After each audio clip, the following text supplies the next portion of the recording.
ہمارا مکمل تعارف ہی اس طرح سے ہے کہ بندے اللہ کے ہیں، امتی حضور مکرم صلی اللہ علیہ وآلہ وسلم کے ہیں، شیعہ علی کے ہیں، عزادار حسین کے ہیں، منتظر امام زمانہ علیہ السلام کے ہیں، اور مذہب جعفری ہے۔ یہ مکمل تعارف ہے۔ چار اللہ سبحانہ و تعالیٰ کے احکام ایسے ہیں کہ اللہ نے ہم سے کہا یہ کرو، اور کہا تمہارے ساتھ میں بھی یہ کر رہا ہوں۔ اللہ تعالیٰ نے ہم سے کہا روزہ رکھو، لیکن اللہ تعالیٰ روزہ نہیں رکھتا، وہ عابد نہیں، وہ تو معبود ہے نا، اس کی عبادت کی جاتی۔ اللہ تعالیٰ نے ہم سے کہا کہ نماز پڑھو، لیکن وہ خود نماز نہیں پڑھتا، وہ ممکن ہی نہیں ہے۔ نماز تو ہم پڑھیں گے نا، اس لیے کہ ہم عابد ہیں، وہ معبود ہے۔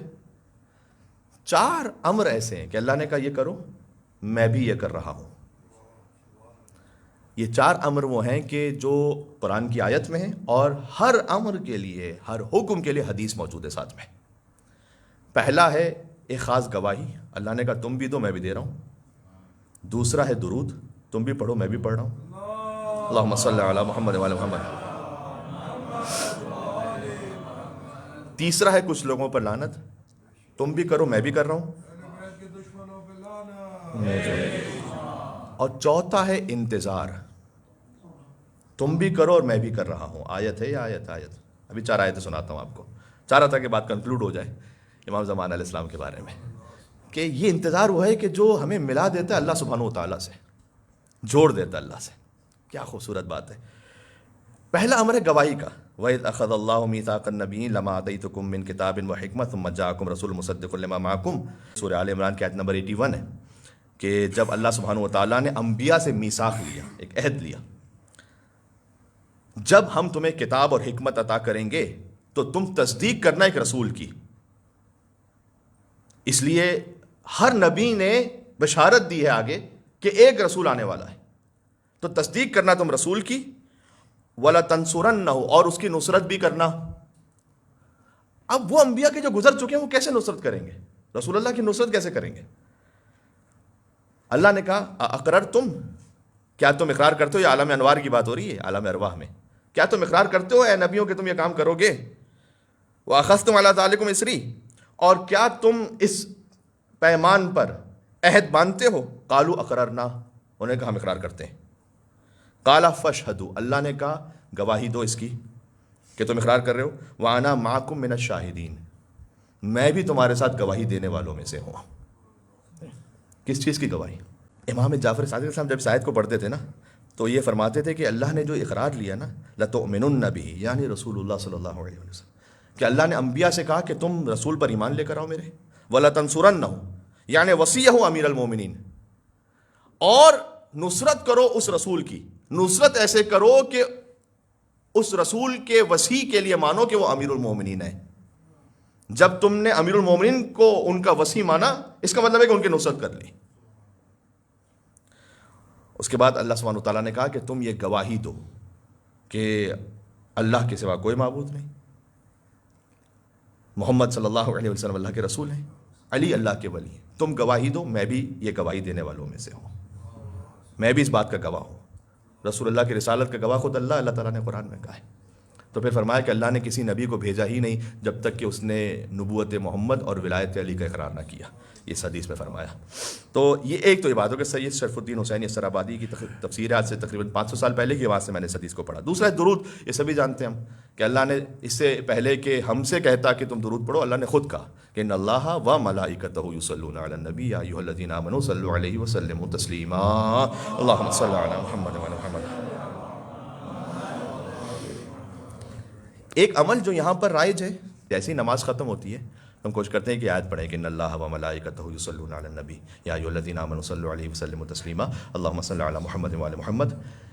تو یہ جو عمل ہے یہ فقط محض درود آپ کو پڑھوانے کے لیے نہیں کہ ایک آیت پڑھی جائے تو آپ درود پڑھیں گے، وہ تو ہے ہی، لیکن یہ امام موسیٰ کاظم علیہ السلام کی حدیث ہے کہ امام نے فرمایا کہ فجر کی نماز کے بعد اور مغرب کی نماز کے بعد، اس سے قبل کہ تم اپنا پہلو بدلو اور کسی اور سے بات کرو، یہ آیت پڑھو، ان اللہ و ملائکتہ یصلون علی النبی، یہ آیت پڑھو باقاعدہ نماز کے فوراً بعد، یا ایھا الذین آمنوا صلوا علیہ وسلموا تسلیما، اور پھر کہو اللہم صل علی محمد و ذریتہ، یہاں پر اس طرح سے درود آئے کہ اللہم صل علی محمد صلی اللہ علیہ وسلم اور ان کی ذریت پر درود و سلام ہو، قضى اللہ لہ 100 حاجہ، اللہ تمہاری 100 حاجتوں کو پورا کرے گا۔ اگر نماز کے بعد اس آیت کو پڑھو گے اور پھر درود بھیجو گے تو اللہ 100 حاجتوں کو پورا کرے گا، 70 فی دنیا، 70 دنیا کی، 30 فی الآخرت، 30 آخرت کے. یہ ثواب الاعمال میں شیخ صدوق نے اس حدیث کو لکھا ہے.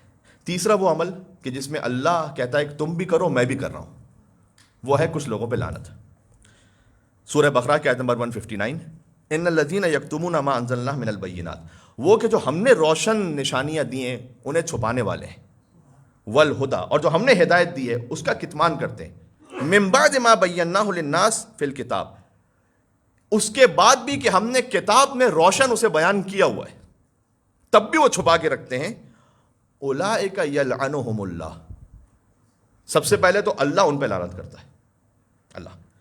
وَيَلْعَنُهُمُ اللَّاعِنُونَ، اور لعنت بھیجنے والے بھی ان پر لعنت کرتے ہیں. ٹھیک ہے، تو اللہ نے کہا کہ پہلے تو میں خود لعنت کرتا ہوں. صادق علیہ محمد نے بیان فرمایا کہ وہ حق جو چھپایا جاتا ہے فی علی، وہ علی ابن ابی طالب کے بارے میں، اس حق کو چھپاؤ گے تو اللہ لعنت کرے گا اور لعنت کرنے والے لعنت کریں گے. تو یہ تیسرا کام ہو گیا کہ جس میں اللہ نے کہا تم بھی کرو میں بھی کر رہا ہوں. چوتھا وہ امر وہ ہے انتظار. یقولون لولا انزل علیہ آیۃ من رب، سورہ یونس کے نمبر 20 ہے یہ، کہ کچھ لوگ کہتے ہیں کہ اب تک اللہ کی نشانی ہمارے سامنے آئی کیوں نہیں ہے. واہ. فقل انما الغیب للہ، ان سے کہہ دیجئے کہ غیب تو اللہ ہی کے لیے ہے، وہ جب چاہے گا ظاہر کرے گا. فانتظروا، تو انتظار کرو، انی معکم من المنتظرین، میں بھی تمہارے ساتھ انتظار کرنے والوں میں شامل ہوں. ہماری انتظار اور اللہ کے انتظار کی کیفیتیں مختلف ہیں. جیسے کہ ہمارا درود تو اللہ کا درود کو ایک جیسا تھوڑی ہے.